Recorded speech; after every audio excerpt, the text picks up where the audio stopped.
That's right, it's time for the big question in which we tackle a major news story of the day tonight. In an article for the Daily Telegraph headlined, "We must never surrender our right to drive freely," Lord Frost, the government's former chief Brexit negotiator, the man who got Brexit done, argues that governments across Europe and the world are doing everything short of outright bans of private cars, which are closer than you think. Is his view an overreaction, or are our days behind the wheel of a private car numbered? So tonight's big question is a simple one. Should we give up our cars to save the planet? Check out our text poll on Twitter and do vote on that. But to debate this, I'm delighted to welcome the climate columnist at the independent newspaper, Donnachadh McCarthy, cyclist Alex Dowsett, who's a world record holder and Commonwealth gold medalist, former Lib Dem MP Lembit Öpik, and part of our panel tonight, Fleet Street's finest, Mike Porky Parry. Let me start with you, if I may. Alex, tell me whether you think we should give up the car for good to save the planet. You're probably pro that because you love your bike. Oh, I'd like to think I sit well and truly on the fence. My father was a racing car driver and very much a petrol head. But I am a professional cyclist by trade, and I understand the vast distances that can be covered by bicycle. So I'm very, very conflicted on the topic. Well, it's a very interesting debate, and one that's, I think, going to intensify in the years to come. Donnachadh McCarthy, what's your view? Well, there is a role for the private motor car for rural people and for disabled in cities. But in light of the seriousness of the climate emergency now unfolding across the planet, we have to move away from the private motor car in our cities, where 70% of trips are under 5 miles, where they can be done by public transport, by cycling, by e-bikes, or even by walking. The scenes from across the planet at the moment in terms of food destruction and crop destruction is leading into food inflation. Food inflation leads to unstable governments, and we're also looking at inflation with building materials because the forests are burning and are being destroyed by insects. We have to act, and we have to act now. The Meteorological Office said in a report just 6 weeks ago that by 2100, we'd be looking at regular 35 degrees centigrade, and maybe we would be facing 40 degrees centigrade in the UK. 6 weeks later, that prediction for 2100 was broken, and we experienced it horrifically in the UK. We have to act. Donnachadh McCarthy, if we get rid of the private car, not only will we kill the British car industry, we'll kill the economy as well, because busy roads mean a busy, productive economy. So if you get rid of cars, you'll smash the economy, which means we won't be able to afford your fancy and rather expensive green policies. The most expensive policy is to actually not take action on the climate. If the predictions by the various think tanks stating that we will be facing a 1 in 2 chance of a simultaneous collapse of our food crops and major food baskets by the 2040s. You haven't seen anything yet for inflation, and nothing destroys the economies like inflation. You're absolutely right. Lembit Öpik, the planet's on fire. Get rid of that Audi. I don't have an Audi, but Donnachadh McCarthy is talking rubbish. There are very simple points to be made here. First of all, there is no climate emergency. If you actually look at the history of the climate over a long period of time, the changes Come on, to our you're more intelligent than this. You know what? That's interesting. I knew you would interrupt me because the Green... Yes, because actually saying something that I thought were responsible on TV is shocking. Donnachadh, let Lembit speak and I'll give you a right to reply. To hear what I'm going to say. Lembit. It's 40 degrees centigrade. You're saying there is no climate change. It's shocking.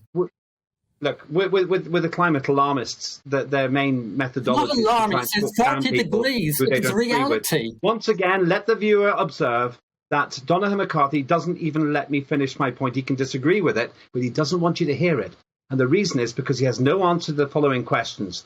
Why, if CO2, if carbon dioxide is driving the climate, we had much warmer periods in human history before the Industrial Revolution? Secondly, and even more profound. Come on, Lembit. Okay, I'll answer the question. Donnachadh, I'll come back to you. But Lembit, finish your point, please.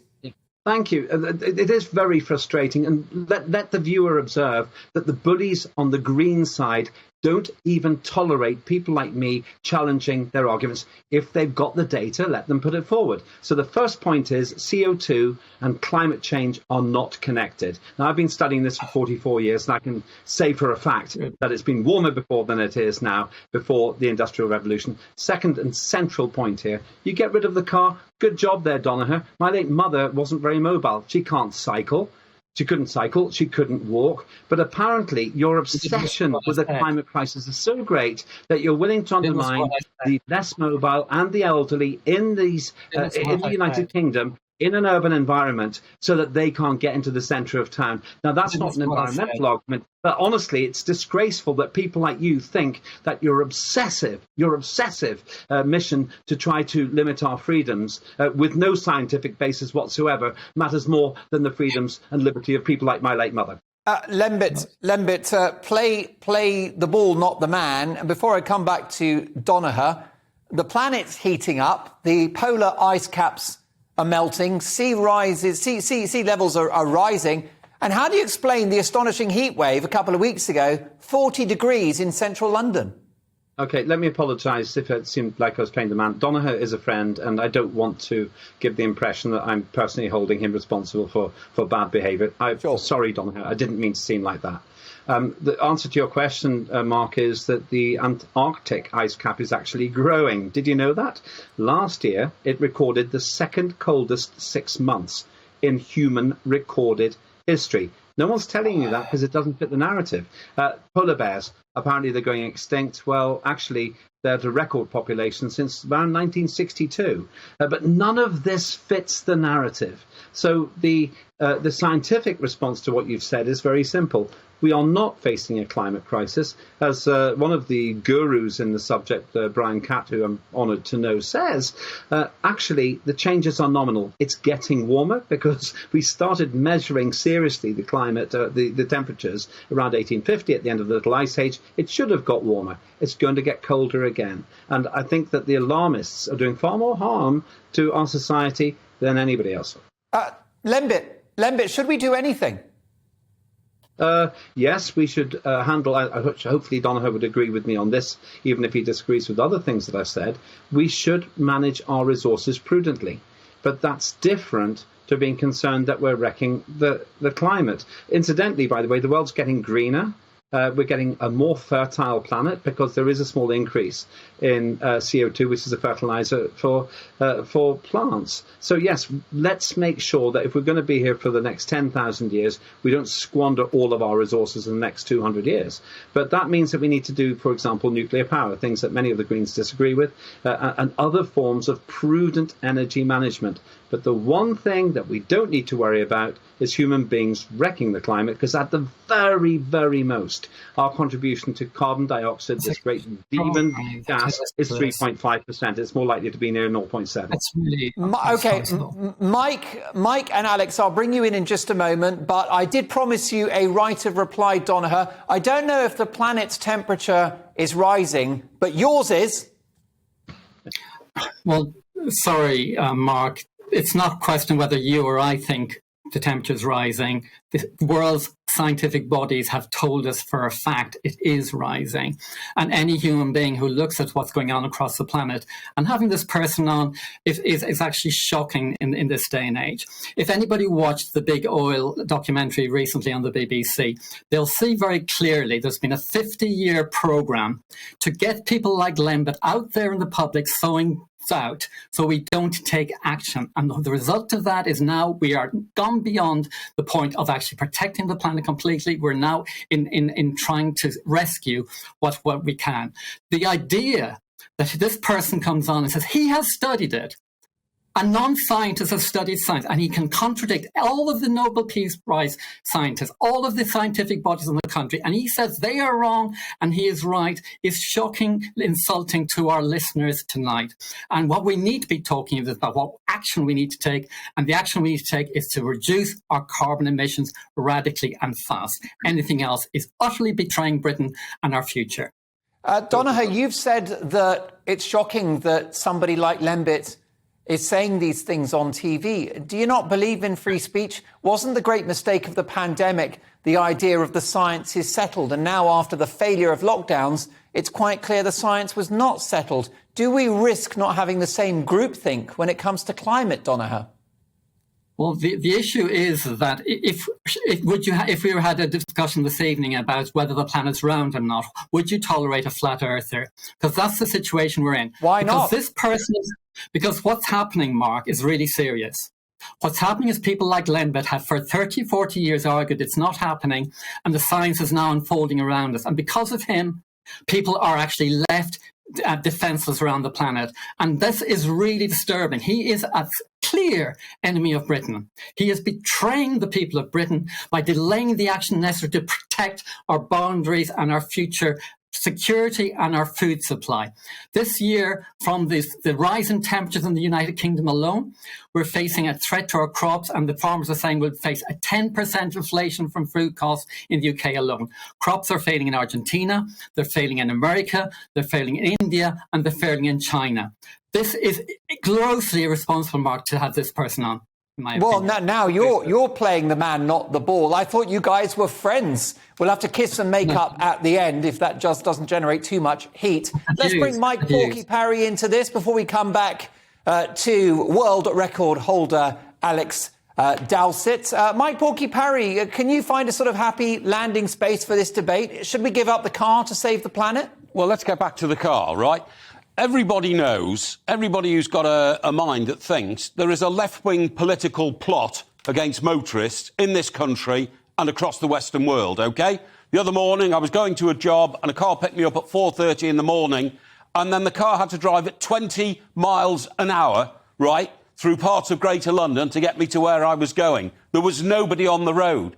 The idea is, well, it's got to be 20 miles an hour because actually that will stop children getting knocked down if they're crossing the road.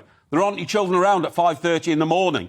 You should have variable speed limits if you need them at all. Cars are not meant to go at 20 miles an hour. Now, the other thing, as we know, is that road space for cars consistently over the last 30 years has been narrowed. So we've got bus lanes, we've got cycle lanes, we've got wider pavements. And why is this? It's to reduce the amount of tarmac upon which a car can drive to force drivers off the road. We've got higher taxes all the time for drivers. We've got ridiculous charges to go into cities. We've got low emission zones. We've got neighbourhood zones, which now put huge concrete baskets in the middle of the road with flowers in them to stop people driving around. People don't realise there is a concerted political movement to force drivers off the road in this country. And you know why? It's all about control. The thing that those politicians, those left-wing politicians hate is people who are free to think for themselves and move for themselves. So I want to get up in the morning and I want to jump into my car where I live in Surrey and I want to shoot down the A3 and go to the other place I live on the south coast of England, OK? But if all of a sudden I'm driving into an area where all these horrible yellow speed trap lights are, OK, I have to suddenly slow down and go at 50 miles an hour. The speed limit in this country is 70 miles an hour, but a lot of it has been reduced by default to 50 miles an hour on the basis that, oh, there's going to be road repairs coming up soon. It's a traffic exercise. There is a huge political will in this country to force the car off the road by making it so unattractive and so expensive to drive that people will eventually give up their cars so that the politicians of that particular persuasion can control you. They can put you on trains and trains only go where they say they go. Put you on trams, put you on buses. But the freedom to think for yourself, move for yourself, to be able to liberate yourself and go wherever you want, that's what they want to take off you. And the mad notion that we can have electric cars by 2030, 2035, what are we going to do?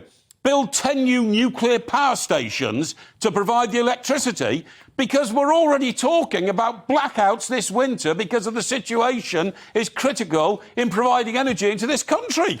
What happens if everybody starts using electric cars, which are wholly inefficient, which don't work, which pollute because the tyres degrade on electric cars, the batteries are made of lithium, children in Africa have to go down mines to produce the chemicals and the metals to make those batteries? It's all a complete farce. We should stick with the internal combustion engine because it's the most efficient form of transport and has been since it was invented in the 19th century. Mike, what are you driving at the moment? Mercedes. Is it one of those nice sort of fastback ones? Very fast. Very fast indeed. And you won't be giving it up anytime soon? I won't be giving it up anytime soon, even when they start imposing more and more onerous taxes. And by the way, can I say this? People say, well, cars are polluters. Mike, hang on a sec. Since 2010, we have reduced emissions in this country by 28%.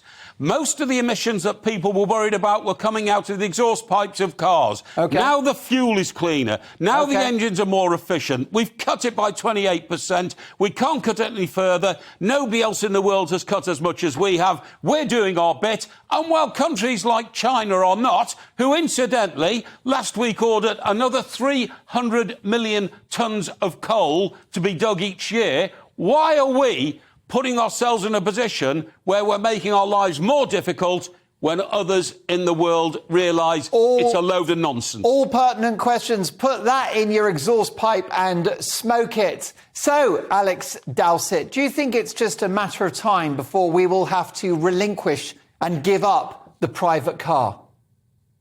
No, but I think call it a private car, call it a personal transportation device, needs to be better. Mike alluded that he drives from Surrey to central London. That's a distance that could be ridden by bicycle. If you've got two functioning legs, that's a distance that could be done by bike. No, the thing is, he hasn't got your calf muscles, Alex. No, absolutely. Mike Porky Parry, he's got an excellent liver, but very weak legs. Very weak legs. And I'll be honest with you, quite short as well. I don't want to be unkind. Bike lanes are to make hairy to as solve well. these issues hairy that and short. have all been brought up. I think some very valid points have been made from all angles here, albeit I think everyone is very much way over in their corner. But ultimately, from my standpoint, the personal transportation device, an automated private one, can't be relinquished because of the restriction of freedom of movement it will cause for so many people. But secondly, it needs to be better because there is, I speak for the young in that there is a climate change crisis going on. That is believed. And there is scientists who are the only people that should be listened to with this, that are providing graphic images, sort of bona fide evidence. So we all need to do our bit. But you can't just cut off, like you said, the elderly from being able to move around. But car companies, car manufacturers should be investing in making the personal transportation device better. And also, Alex, there's no point going green if it bankrupts the economy, which further enriches and emboldens China. But the economy is being bankrupted by the fossil fuel industry, not the green. Alex, can you pick up on that point, though? Because I'm all for going green, but there's not much point if other countries like India, the United States, China and Russia do nothing. Well, actually, China has actually got over 50%. Donnachadh, I'll come to you with your pro-China rant in just a second.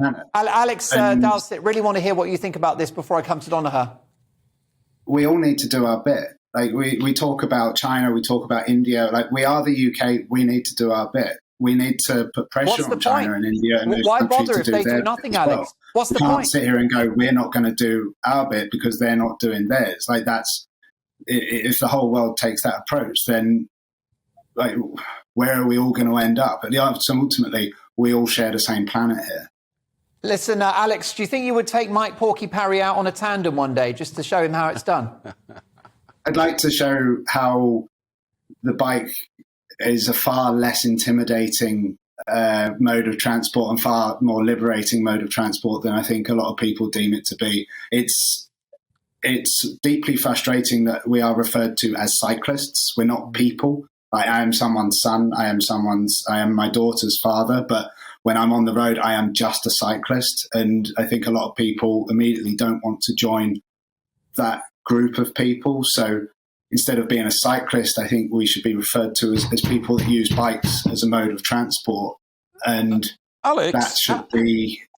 how long would it take me to get from Surrey to the south coast on a bike? I haven't got that much time in life, mate. You know, if you want to push the world backwards, we can go back to medieval times and all drive horses and carts. Sorry to London.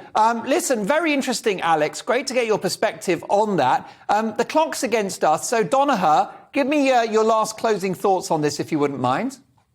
Just 2 points about China. 50% of the investment globally in solar panels is coming from China. 70% of wind energy is being invested by China. And third point is many people attack Boris Johnson for his hypocrisy over lockdown. Well, we don't want Britain on the global stage to be in the same position, saying to China and India, you must act if we haven't acted ourselves. Transport emissions have not gone down for the last 30 years. We must tackle them. We put our house in order, and then we go to China and India and say, we've done a house in order. Now you need to do it too. Because we want to be proud of Britain. We don't want any more hypocrisy like Boris Johnson's. We want to stand up in front of the world and say Britain is willing to put our house in order and demand everybody else does, because our kids depend on it. Lembit, Greg's given me 10 seconds. Do your worst. Yeah, I just want to ask this question. Donnachadh, would you send me the evidence that CO2 is driving climate change? Just send me the evidence, because it's not true. And if it's not true, I refer you to every single major scientific body in the world, and you can have it. Motorcycles, drive cars is an insane policy, which, as has been implied, is actually going to do an awful lot of damage to the West for no benefit. So sad to see you, Lembit. So sad to see you doing this. There is one way to get Mike Porky Parry onto a bicycle, and that's to tell him that if he does so, it'll take him to a Wetherspoons. An interesting conversation, an important one, and it will continue. Mark at gbnews.uk. What is your view? I'll give you the results of the text poll in just a moment. But my sincere thanks to, I've got to say, 4 grown-ups, a great debate, all about opinions. The climate columnist at The Independent, Donnachadh McCarthy. Cyclist Alex Dowsett, world record holder and Commonwealth gold medalist. Go Alex. Also former Lib Dem MP Lembit Öpik and our very own Fleet Street's finest Mike Porky Parry. Let's have a look now at the result of the text poll. Should we give up our cars to save the planet? 6% said yes, 94% said no.